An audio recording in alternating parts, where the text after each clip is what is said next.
আজকে আমি বানাবো ম্যাঙ্গো দই। তো আমি এখানে পাকা আম গোটা নিয়ে নিয়েছি, পুরোটাই দেবো। 1 কিলো দুধ নিয়েছিলাম আমি, চাল দিয়ে এইরকম 500 হবে না, একটু কম রেখেছি ফুটিয়ে।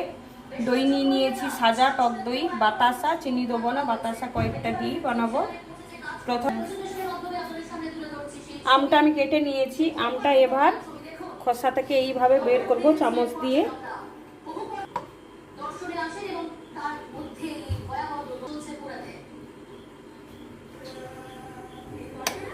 আমি এবার বাতাসাটা একটু হালকা গুঁড়ো করে আমের মধ্যে দিয়ে দেবো, তাহলে মিক্সির জারে আমের সঙ্গে মিশে যাবে ভালো।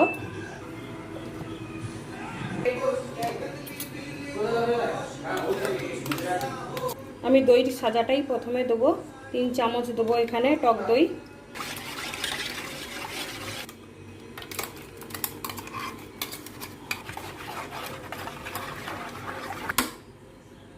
আমার ফেটানো হয়ে গেছে, আমি এবার ঢেলে দিচ্ছি বাটিতে। এই অবস্থায় 3 থেকে 4 ঘন্টা রাখবো, রাখার পরে দেখো পুরো দই বসে যাবে ভালোভাবে। আমি এখন ঢাকনা দিয়ে রেখে দিচ্ছি।